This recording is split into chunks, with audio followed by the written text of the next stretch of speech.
आप सबको जय मसीह की। यीशु मसीह के मीठे प्यारे नाम में मैं आज आप सबको यीशु मसीह के उस कलवरी क्रूस पे जान देने की गाथा को न्याय करने के लिए कुछ बताना चाहती हूँ। हम भूल चुके हैं, हम यीशु मसीह की उस दुख भरी दास्तां को भूल चुके हैं। हम लोगों को सिर्फ क्या चाहिए? पैसा, शोहरत, आराम, चैन। पर हम ये याद नहीं करना चाहते कि उसने, यीशु मसीह ने हमारे लिए दुख उठाया, सलीबी मौत सही। जो थप्पड़ मेरे मुंह पे पड़ने थे वो उसने अपने मुंह पे खाए। जो थूकना मेरे मुंह पे चाहिए था उसने अपने मुंह पे थुकवा लिया। जो गुस्से मुझे मारे जाने चाहिए थे वो उसने खा लिए। बेइज्जत हुआ वो, उसकी दाढ़ी के बाल खींचे गए, मुंह पे कपड़ा डाल के उसको मारा गया और पूछा गया कि बता किसने मारा। इतना दुख उसने एक बूंद भी अपने शरीर में रख ना छोड़ी। एक एक कतरा मेरे और आपके लिए बहा दिया। आज हम भूल चुके हैं इन बरकतों के बीच में उस मौत को, दर्दनाक मौत जो उसने हमारे लिए, हमारे पापों के लिए सह ली। इतना भारी क्रूस लेके वो चल दिया, रास्ते में गिर पड़ा। वो हमारे पापों का बोझ था जिसके कारण वो इतना भारी हो गया, क्रूस उठा के उसको चलना मुश्किल हो गया। खून जो टप टप टप टप बह रहा था उसकी वजह से वो कमज़ोर हो गया। जो कोड़े मारे गए उसकी वजह से वो कमज़ोर हो गया। आज हमें बरकत चाहिए, सिर्फ बरकत। हम उस सलीबी मौत को भूल जाते हैं जिसकी वजह से हमें आज इतना कुछ मिला है। हम उसको स्मरण नहीं करना चाहते क्योंकि हमें दुखों से डर लगता है, तकलीफ़ों से डर लगता है। हम भागते हैं दुखों से, तकलीफ़ों से भागते हैं और उस भागने के चक्कर में हम गलत काम कर बैठते हैं। यीशु मसीह के चेलों ने भी बहुत सारे दुख सहे, तकलीफ़ें सही, पर वो उस दुख से भागे नहीं। जब उनके ऊपर पवित्र आत्मा उतरा उसके बाद जो उन्होंने दुख सहा वो बयान नहीं हो सकता। यीशु मसीह की तरह ही उन्होंने अपने शरीर को सौंप दिया दूसरों के हाथों में। उन्होंने बहुत सारे दुख सहे, जेल में डाले गए, कोड़े मारे गए, उनको भी बहुत ज़्यादा बेइज्जत किया गया, पर उन्होंने उफ तक न करी। आज हमें यीशु मसीह का प्रचार करने में लज्जा आती है। हम अपने आप को मसीही कहलवाने से शर्माते हैं और जब बरकतों की बारी आती है तो हम कहते हैं हमें सबसे पहले मिल जाए, हमें वो बड़ी गाड़ी मिल जाए, बड़ा बंगला मिल जाए। पर यीशु मसीह के नाम पे जहाँ स्ताव की बारी आती है तब हम छिप जाते हैं, तब हम अपने आप को मसीही कहलवाना नहीं चाहते। हम दूर, कहीं दूर यीशु मसीह के पीछे नहीं चलना चाहते, चले जाते, दूर चले जाते, मूर्ति पूजा करनी शुरू कर देते, यीशु मसीह को छोड़ देते हम। फिर जब हमारे ऊपर कोई तकलीफ़ आती, बीमारी आती, फिर हम ढूंढते यीशु मसीह को, वो चंगियाई दे दे। वो फिर दे देता चंगियाई, क्योंकि उसने बोला है, उसने वादा किया ये यहोवा पाक खुदा ने, यीशु मसीह ने मेरे पास आओ। खुदा ने बोला, मैं तुम्हारे पापों को स्मरण नहीं करूँगा जब दया करूँगा। यशाया में लिखा है कि तुम्हारे बहुत डार्क कलर के गुनाह क्यों ना होंगे, उनको मैं धो के सफ़ेद हिम की नाई कर दूँगा। और उसने किया भी, अपने लहू में हमारे पापों को धो दिया और आज हम पापों से मुक्त हैं, फ्री हो चुके हैं। और यीशु मसीह ने कहा, मेरे पास हो, मैं तुम्हारा बोझ उठाता हूँ। वो बोझ उठा लेता है हमारा। हम पापी ही थे कि उसने चुन लिया, हमें पापों में ही उसने चुन लिया। पर आज हम जगत में, संसार में क्या देखते हैं? जब कोई इंसान पाप करता है तो उसको बहुत सारी बातें सुनाई जाती हैं,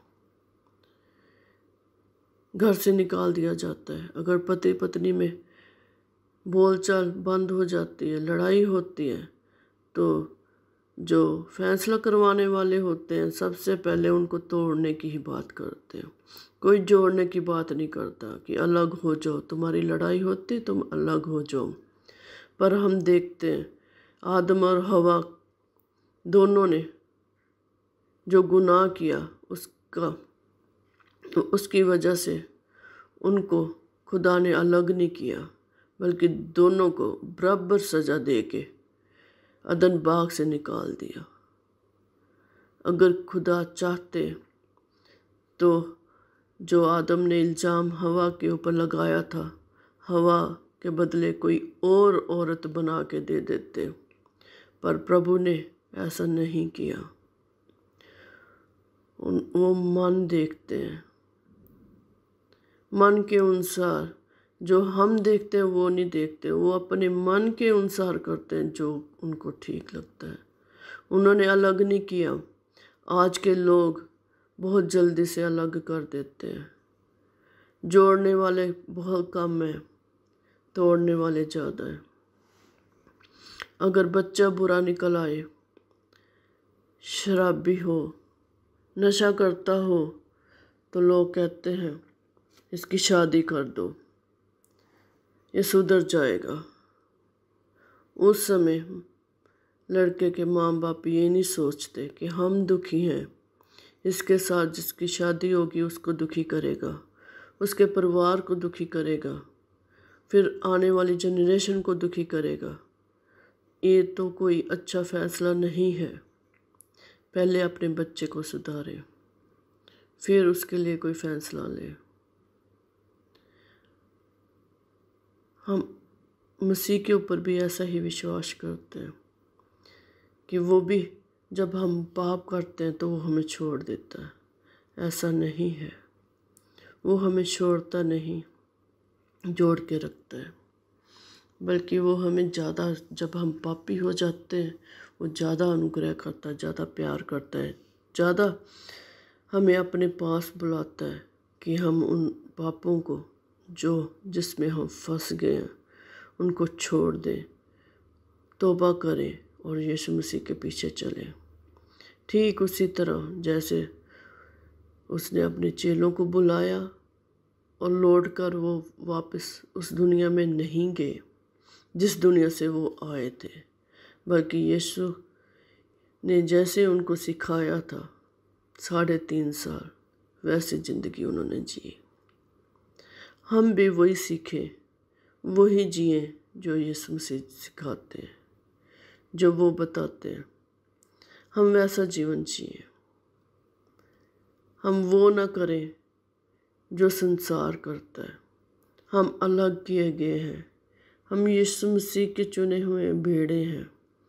जैसे वो भेड़ को पालता है और सिखाता है रास्ता, वो आगे आगे चलता है और भेड़ें उसके पीछे चलती हैं। हम भी उसके पीछे चले, हम उसकी आवाज़ को पहचाने। यीशु मसीह कहते मेरी भेड़ें मेरी आवाज़ पहचानती हैं, आज उसकी बुलाहट को हम पहचानें, उसकी आवाज़ को सुने, उसके पीछे चलें, ना कि संसार के पीछे भागें जो सिर्फ नरक की ओर लेके जाता है। हम 4 दिन की खुशी के लिए अनंत जीवन को छोड़ देते हैं। हमने उस 4 दिन की खुशी के पीछे नहीं भागना, हमने अनंत जीवन पाना है और यीशु मसीह के पीछे चलना है, उसकी आवाज़ को पहचानना है। हम ऐसा ना हो जाएं आज की खुशी के लिए कल को हम तड़पे नरक में, जहाँ की कीड़ा नहीं मरता, जहाँ कोई मौत अनंत मौत है। जैसे अनंत जीवन है वैसे ही अनंत मौत है।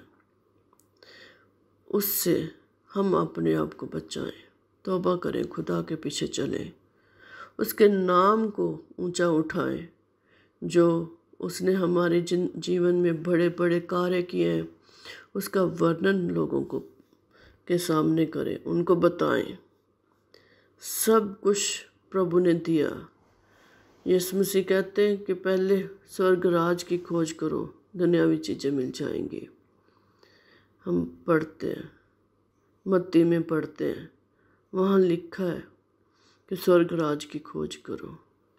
जब हम स्वर्ग राज की खोज करेंगे दुनियावी चीज़ें हमें बखूब मिल जाएंगी, खुद मिल जाएंगी।